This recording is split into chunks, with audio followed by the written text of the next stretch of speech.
G'day guys, back with another set of Scrabble games. I've been leaving it until I get at least 4 to have a play with, just so you've guys got something to think about, otherwise it's just me uploading really tiny videos, and for some reason my YouTube chucks a spaz every time that I want to try and upload anything more. So yeah, moving straight along. Stages of the game, I'm behind by a lot. I had a non-bonus. I had another A on my rack instead of this V. I tried to open it up a bit just to try and stop my opponent from closing it too much, and it failed. So now I'm not sure what to do. So I've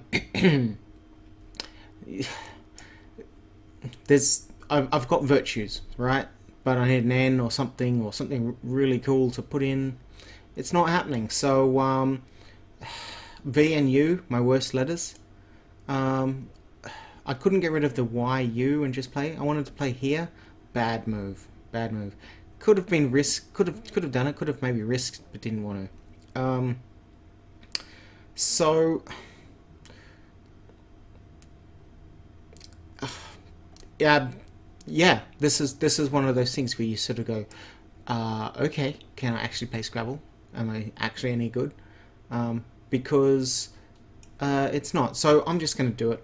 I'm going to leave a hook for my S, hope my opponent doesn't block somehow, and see how we go. Oh, gosh. Okay. Don't look at me like that. It looks at you like you've done something wrong. Like it's so disappointed. Maybe I missed something.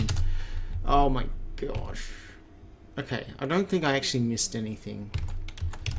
Nothing through there, nothing through there, nothing through there. Oh, and virtues, meh. I didn't really think that it had anagrams, but hey.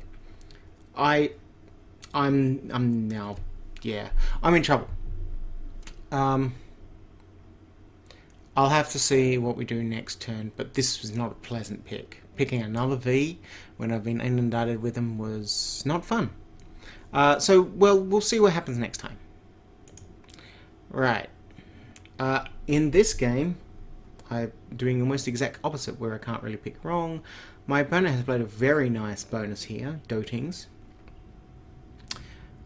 Wish I had an R for blurring. Rubling? I don't think that's right. No. It's almost like blurring, you rigid. No. Right. I can't think of any bonuses.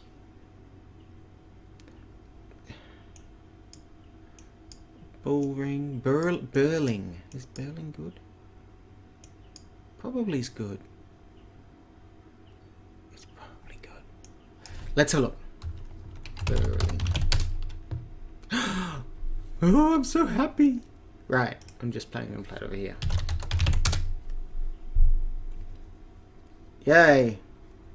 We didn't miss anything. Okay, that's good. Thank you, smiley face. You've made my day. And I've picked really well. Wow. Alright, that's going to look interesting.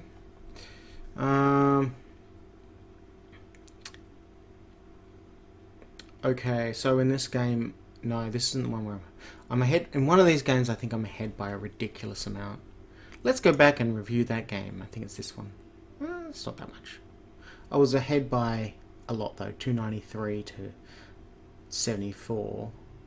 There, the whole... 339 to 102, yeah, that was a lot. Back to this game, though.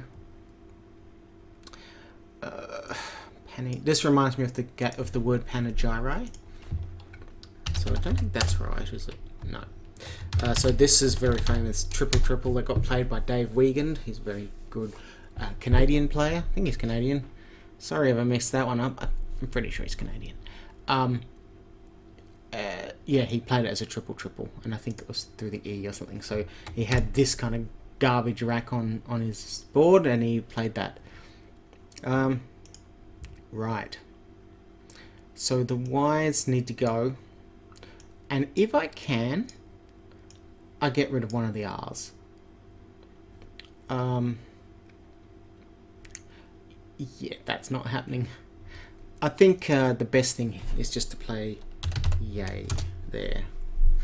Now, you might think, oh, but what? Okay, so some of the arguments to that were things that I talk about. Is about balancing and like leaving single, like non-doubles. In that case, a single Y is worse than a double R. Now, even though I've picked absolute garbage here, I can still get rid of the R's because they double up, whereas the Y's just don't. You might think, oh, but you could have got like 30 this turn if you hadn't played the Y. Yes, that's true, but I'm playing for the majority of moves that I'm going to pick up, not for just this singular one. So to go, oh, but you picked, you know, this letters, and if you kept this, you would have had Raylet or something like that. That's a wrong way to think. This is pretty much as good as you can expect at this turn of the game. I'm ahead by a lot. My opponent needs the bonus, so they're going to have to bonus through here. And even if they do, I'm going to have a reply. That is as good as you can possibly hope for in most games. Right. Going on to the next turn. Oh. Okay.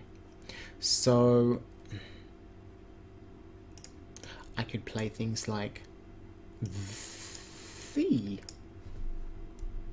Not very exciting. What I do want to play, now there's a word hidage. Now, is it spelled both ways? No, it's not. It's only hidage. I'm going to take this spot to block a potential X. It's actually probably the best spot in the board anyway. But those are additional reasons, as an just as an example. I'm going to have to actually sacrifice some a nice balance because I can't actually play it. Now this is a good example of where you can play for, 28, right? But can I play elsewhere? Or okay, so I think this takes an S as well. So I'm going to have to block here. Now, assuming my opponent has done that for their S, so there's throws, stook. It's always easy to end in an S. So if you're going to block anywhere, block the one that ends in an S. Right. That is hard because it doesn't take the only thing it takes is the I. You could sacrifice some score here if that's your thing. Agha is a possibility. It's not great. I can't sort of use. Oh, I didn't think about that one. How about an tower?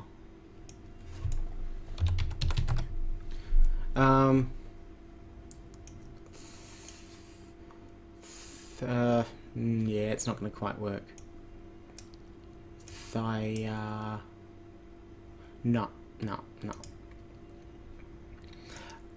I'm just going to have to now you go, oh, but you're just leaving the E spot. I am, true. I'm just doing exactly the same thing that I'm trying to block. Yes. But if I tried to block this any other way, I get bad tiles. It doesn't matter what I do. I can't play the H off somewhere smart.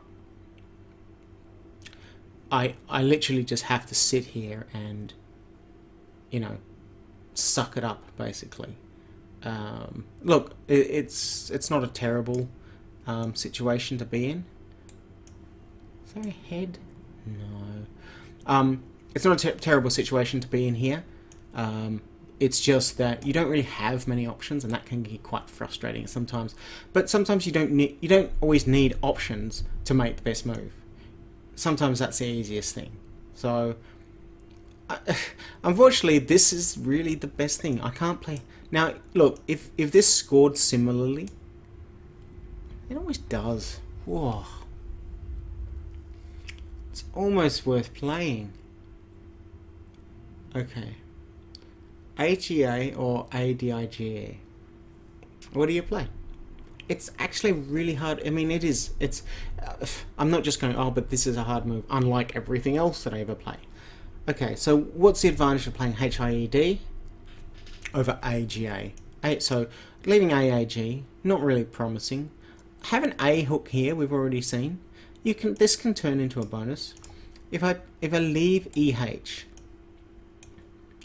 there aren't actually many bonuses that I'm now favoured towards that. HIED. Now he has to end in an ES. He can't end in an ERS now. It's slightly fewer points. But now I've given myself 2 more chances to either pick an S or pick a blank.